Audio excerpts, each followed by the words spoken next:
What's up, guys? I'm Alex here with Vital Force, and alongside me is... I'm Dr. Russell over here at Vital Force in Hoover. Today we're going to talk about, we're just going to do a little rundown on kind of your daily fitness routine. So this is going to be for kind of all ages, all types of people, whether you're a soccer mom, an athlete, it's not really going to matter. We're going to pretty kind of break it down into 4 components like we did the last time and touch on pretty much, your food, nutrition throughout the day to properly prepare for your workouts. We're going to talk about your hydration and what that should look like on a daily basis. Even whether you're working out or not, hydration is important. We're going to kind of touch on supplementation, things you should be taking during the day and in the morning, obviously before, during, and after your workout to make sure your body's staying in tip-top shape so you can recover, things like that. And then the last one, obviously, we'll go into, Alex, he's going to talk about more about your actual workout routine and what that should look like for different types of people, because he'll structure, your workout based on what your goals are. Yeah. So I think, first thing, like you said, we're going to start with is nutrition. The big thing with nutrition I see a lot with, kind of in preparing for, your workout, whether it's practice, whether it's weight training, is you want to be, you want to have enough fuel, in your body. So the first thing that is the easiest, source of energy is carbohydrates. Now, I like for us to kind of choose. Sorry about that, guys.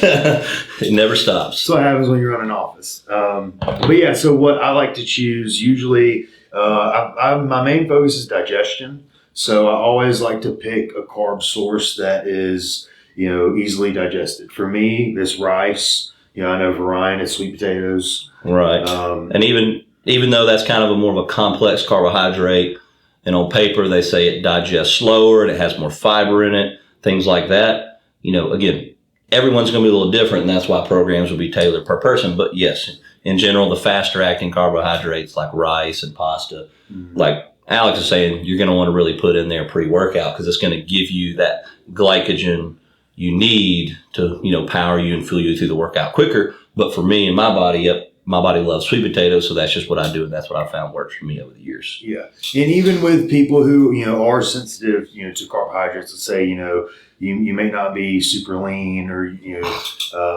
I tend to use more kind of low glycemic carbs like Ryan was saying, but also I still use a little bit of fruits, usually around workouts too, just Right. because the natural source of sugars, typically, without getting into specific, your body has what they call GLUT receptors. And so fructose is one of those receptors, meaning, you have to have fructose to have a full glycogen storage within the muscle cell. So think about, if you don't have fruit or fructose within your body, you're not able to completely top off, your muscle cells full of glycogen. So a little bit of fruit doesn't hurt anybody. I know a lot of people are just kind of scared of it sometimes. They're like, oh gosh, I need to stay away from fruit. Because it's got sugar in it. But if they're natural sugars, your body's going to break those down differently than, say, a Coke, which is a high fructose corn syrup or something like that. So even a simple sugar that you can do during your workout, say, for instance, like a dextrose.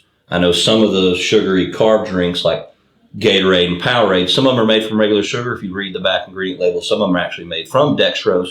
That's actually going to be a little bit better carb source, because usually if it says sugar on the label only, a lot of the time it's a corn syrup sugar, which is not going to be the fuel source you want to use. And that's actually different between like Powerade and Gatorade. Is Powerade uses more corn syrup and Gatorade actually uses dextrose. So, right. So there's a big difference in quality on those two. Yeah. And usually people think they're the same. They just pick by flavor. Exactly. But, they just go grab what first thing they see at the gas station or, Walmart or whatever grocery store they're at. So, which is wild. And then, so protein sources, it's wild because a lot of times people think, when they're working out or training, they think protein. But again, with protein selection, you want to just choose something that's easily digestible, because I focus on that the most, because the worst thing you can do is get in the gym and be all burpy and gassy and just like feeling like your stomach's poking out. It's just you want to be comfortable. Yeah. For instance, if you eat a big steak at 5 o'clock for dinner and you're going to go to the gym at 5:30 or 6, well, a lot of the time, most people, it's going to take a couple hours to break that protein source down. So you're going to, like you said, you're going to be bloated. You're not going to feel good. the big problem there too is all the blood is going to be in your stomach, breaking those foods down when it should be into your extremities, and all the blood circulation should be focused on whatever body part you're working out. So, your body's pretty much busy breaking food down, so it's using all its energy to break food down when it should be used for your energy for your workout. Exactly. So typically I like to choose sources like, a lean protein shake or, some fish or chicken. I usually prefer more fish before I train. Or one of my favorites, it's similar to a fish if people don't eat chicken. I really love the 99% fat-free turkey. Yes. It is a little tough, but if you cook it right, man, it's a great fuel source. It's low in fat, high in protein, but it is easily digestible, if you're going to work out 30 minutes, right after you eat, pretty much, basically. Eat your meal and go straight to the gym. Turkey or the protein shake are my two top choices. Yeah. And honestly, so a lot of people will ask, like, well, how long after a meal do I need to work out? Because sometimes people think, oh, it needs to be 30 minutes, it needs to be an hour. I have some people wait up to 2 hours, not because, there's that's a must. But there's a lot of factors there that goes into it. So everyone's going to be different. Yeah. It's going to depend on, again, supplementation, which we'll get into in a minute. How fast are you digesting your foods? How much exercise you're doing? Cardio-based, all those things, how much stomach acidity you have. There's a lot of factors that go into how quickly you can break your foods down, which will be kind of another segment we do later. Yeah. But yeah, those are all determining factors of how long you should wait before you actually go to the gym. Yeah. So I think if I were to give a generalized statement, anywhere from 30 minutes to 2 hours would be kind of the minimum and the maximum. I know there's sometimes when we're dieting and we're hungry and I'll be eating in the gym and then I just go. So, but yeah, that kind of touches on those. And then we'll kind of lead from this into the hydration part of it. Exactly. Hydration and electrolyte balance is usually kind of in the middle of supplementation and nutrition. I think the main thing is where I see issues with people is they don't put enough emphasis on sodium unless they're taking it away. Yeah, they're so scared of it. You see a lot of these coaches that are just going, even in the off season, or whether whatever athlete it is, doesn't matter what realm you're in, you still see these coaches that are just shying away from sodium. It's like, no, you need sodium. Yeah.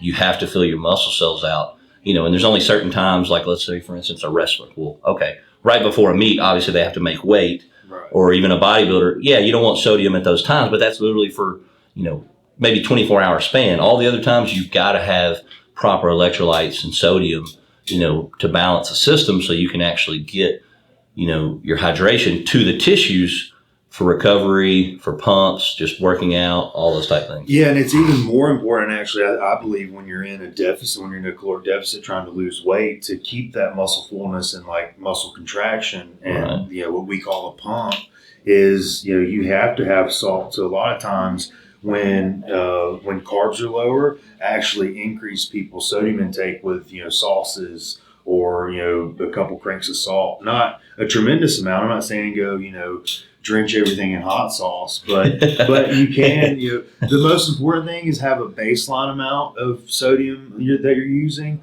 Don't shy away from seasoning your food. So just be normal with it. And then around training, if you typically do, 2 little cranks of salt, maybe up it to 3 or up it to 4, to where you just get a little bit of influx. Because like I said, if you're not able to, if you don't have salt or sodium in your body, you can't contract a muscle. Like it's impossible. So that is a key component with being able to, strength train, to do cardio. Like you have to have it because it's also the first thing you lose when you sweat. Right. So it's a solute solution type situation, almost like an equation. So if you're not putting the salt into the body, when you do drink your water, let's say on average a normal person should be drinking right around a gallon a day. Well, let's say you drink a gallon, but you're not taking in any sodium. Well, your body's going to excrete a lot more of that water a lot more quickly because you don't have the sodium in the body to kind of retain that in the tissues. Right. That's where kind of the actual, some people go, hey, I'm drinking a gallon a day, but I'm still thirsty and I don't feel good and I'm fatigued. We go, well, what does your sodium intake look like? Are you doing any pink Himalayan salt on your foods, like Alex was saying, or anything like that. And they go, well, no, my doctor told me to stay away from it. Blood pressure's high, things like that. Well, it can cause issues on both spectrums there. So you kind of, again, you're saying you have to have that balance and find what works for you. But you've got to have that hydration, some of those electrolytes in the body.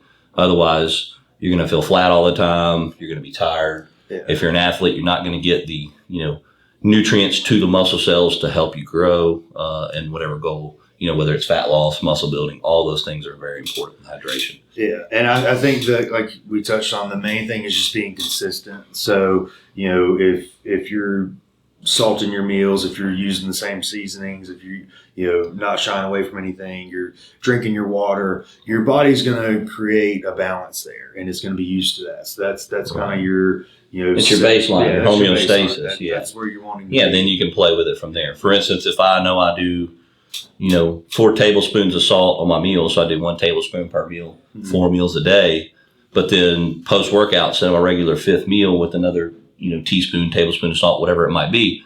And instead I go and eat McDonald's. Obviously, the rest of the night, I'm not going to put any more salt on anything because I know with that McDonald's, it's loaded with sodium, obviously. It's artificial, it's processed, it's not good for you. I probably just got 2,000 or 3,000 milligrams of sodium. Yeah. So I'm going to feel bloated the next day, things like that. So my sodium intake went way up. So I'm going to have to account for that the next day too. So those are those variations you got to look for with when you're eating out, things of that nature too. And two, just be prepared, like be kind of understanding, like if you're going to sweat more, then you need to replenish that, and that's actually one problem with Gatorade is there's a lot of sugar, but there's not enough salt. So you're getting the good carbs, back in you, but you're not getting enough actual electrolytes back in you. So, with that, like I said, if hey, this is my plyo day, or this is, we have a big WOD coming up, or you're training legs or whatever it is, and you leave drenched in sweat, the first thing you need to think, aside from a lean protein or whatever to recover, first thing you really need to think is replenish your electrolytes. Right. And that's going to be with more fluids, more sodium and potassium. Because your water's always going to follow your salt, basically. Yep. And then, like you said, you got guys that work outside in manual labor. If they're working outside 6-7 hours a day in the hot sun, those guys might have to drink 3 gallons, 4 gallons of water a day because they're sweating it all out, all day long. So again, it's going to be different for everybody on your intake. But like Alex said, you kind of have to find that homeostasis or baseline, what works for you, and then make those small adjustments to see what fits your needs. Yeah. So moving on from that, we will begin to touch on, you want to touch on the supplements now? Yeah, so, there's a lot on supplements. We could do a whole thread on that, 4 or 5 hours again. But we'll kind of keep it basic. So we're going to kind of focus more on supplements before your training, during, kind of after. We want to hit on those 3. We don't want to really talk a lot about throughout the day, but we can just kind of hit on that and say, okay, well, everybody should be kind of taking their multivitamin, probably your omegas for your heart health, the CoQ10 if you're over 40, things of that nature. But the big thing we want to kind of focus on today is, again, that kind of before, middle, and after your workout. So obviously before, there's a lot of different things out there that people take. And one of the biggest things is obviously pre-workouts. That's kind of all the rage in the fitness world right now. So, you always want to look at that ingredient list on your pre-workout. My personal opinion, you want stimulants in there, but you want all natural stimulants that are going to help you focus more than just giving you like a synthetic caffeine that's going to really hype you up, make you feel crazy, get you through the workout, but then you crash afterward and you're burning out a lot of your organ systems like your adrenal glands. So then your hormones get imbalanced and you don't have that normal function day to day.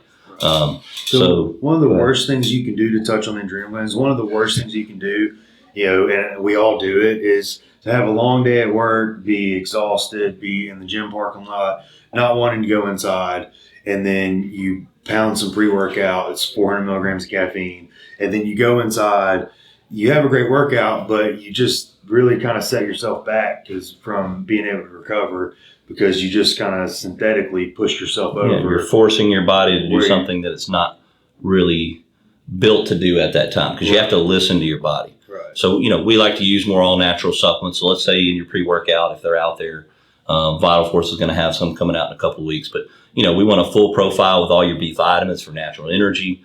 Another good one that's going to be in there, some Korean ginseng or your green tea extract. Those are going to be all natural energy producers just like caffeine, but it's a clean source. And then you can have obviously your nootropics, which means it's kind of, helps you focus. It's for your brain to focus. So, you're going to have huperzine or alpha GPC. Those are kind of the things that you're going to want in your body before you go in the gym. They're going to help you focus and get to your goals, but they aren't going to be harmful long term to your hormones and your visceral organs and to your body. Right. And to kind of touch on that, what we're about to get into is one of the biggest things that I can't stand is like clients or athletes will come in with a Reign or a Monster, and they're drinking caffeine drinks all day long. There's no knock on them. If y'all want sponsors, we would love that. But but the worst thing you can have is like all stimulant and no pump. Like there's no blood flow. Right. Help. Because caffeine is going to constrict your blood vessels.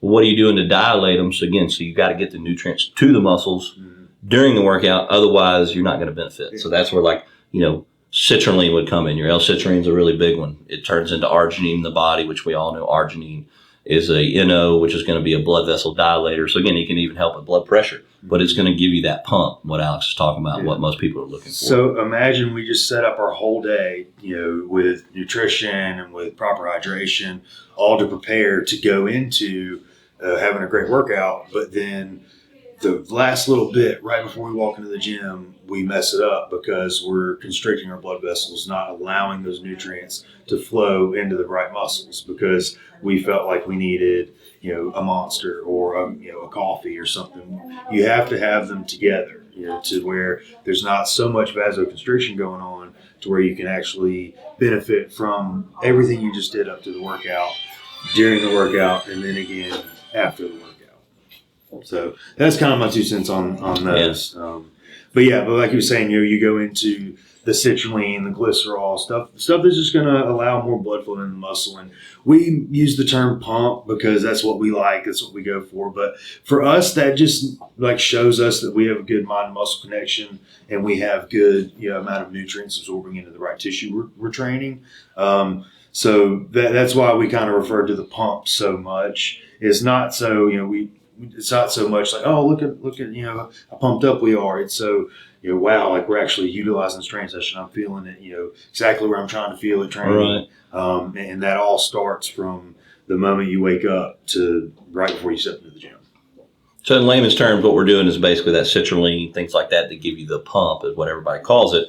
It's just opening up all the vessels and the tissues to allow maximum nutrients uptake into the cells. And that's what's going to help you with recovery. So again, even though we're talking pre-workouts, things you're doing before the workout, they're still implemented and going into that recovery phase, even during and after the workout. That's the biggest part of it. Right. And one thing you'll see, I know you say the VitaForce will be dropping a pre-workout soon.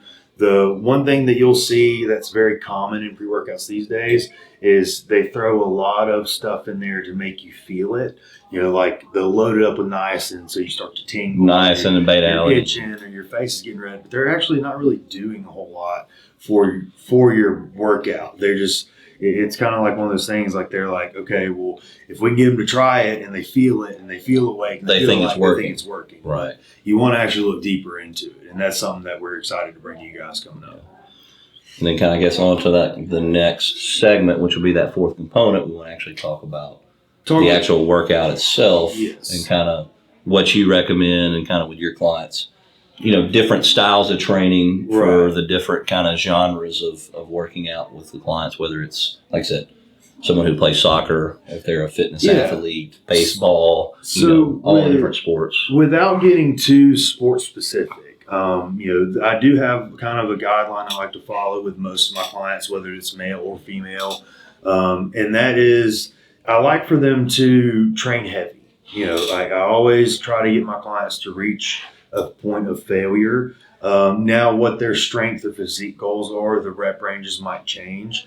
But I think we can all agree that, failing at 10 reps on an exercise is enough weight to increase strength. It's enough weight to, cause hypertrophy and create a reaction that way.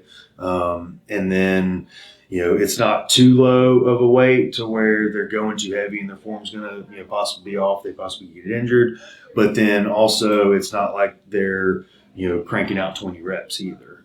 That's probably one of the biggest things I see is, if I say, okay, do 10 reps, they'll go and they'll crank out 10 reps, but they don't struggle. So anytime I write a workout program, what my biggest thing that I emphasize is if the rep range is 6, 4, 20, it's always, we'll use 10 for example. I tell them by rep 8, it should be miserable. By rep 9, you shouldn't think you can do another one, and then we do another one. All right. And that's how you get to 10 reps. And if you're truly, going heavy enough, you will not be able to get 10 reps on every set. And that's okay, but that's the goal. Like, so ideally, let's say we're squatting, let's say 135. We're squatting 135 for 10. Set 1, you get 10. Set 2, you get 9. Set 3, you get 7 or 8, and then someone helps you with the 9th one. That is a perfect,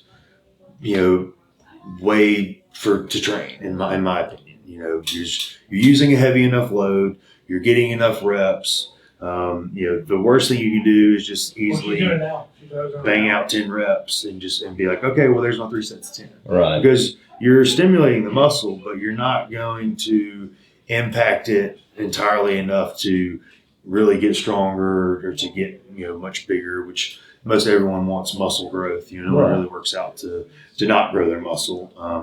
But at the same time, going into that before we can touch on this forever, but just because you're training with heavy weights does not mean you're going to get big. That comes into the caloric need and things like that. You might just get stronger with the style training, Alex.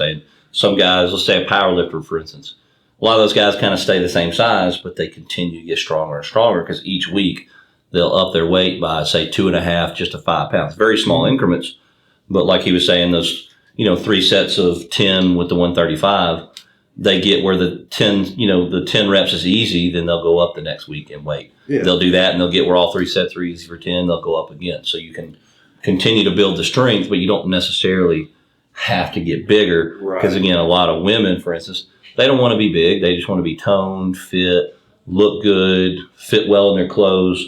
They can still take this approach. It's just what Alex is kind of saying is, the body adapts to stress. So the biggest thing is that, if you continue to work in your comfort zone, you're not really going to see any physical changes after a set point because you're going to kind of plateau out. So that's why you always have to kind of challenge yourself, and you're always going to either be going up and down in weight depending on what your goals are based on that. Right. And I think kind of the worst thing you could do, this is a very general, for anybody and everybody. I think the worst thing you can do is confuse a hard workout for a workout that is designed for progression. So what I mean by that is, a coach or a trainer can tell you to do 50 burpees, and it's going to be tough. It's going to be hard. You're going to sweat. You're going to get tired.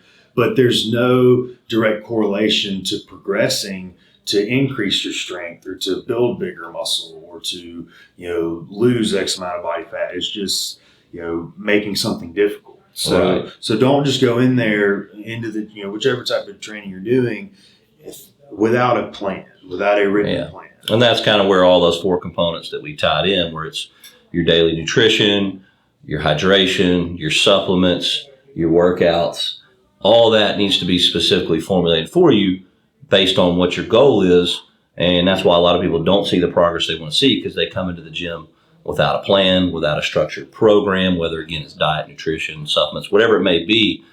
They don't have that set goal, so they don't progress like they want to. And that's the biggest thing that we want to get across to everyone is that, you've got to have those programs and things implemented in place. Otherwise, you get stagnant, you get bored, or you get frustrated with your workouts. And a lot of people, if they're new, for sure, they see that progress really quickly for the first month or two, and then they plateau off because they don't have the proper guidance, and they'll just quit. And that's why you see a lot of,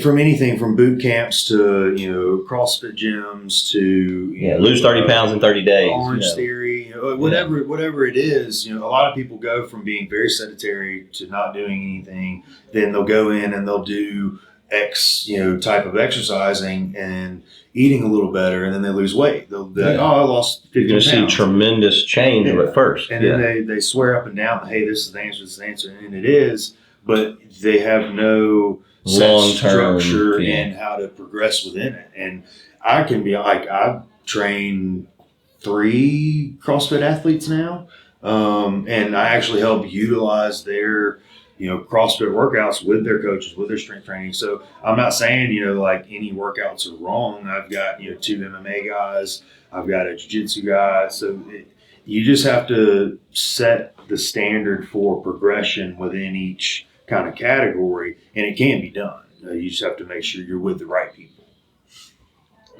That's pretty much it. Yeah. All right, guys, man, we're done for the day. We'll circle back around and hit on some of those other points and do full segments. Like it. Tell us what you want to see next in the comments down below. If there's anything that we haven't talked about yet that you do want to know about, we can definitely do segments on that. So just let us know. Keep an eye out for this pre-workout.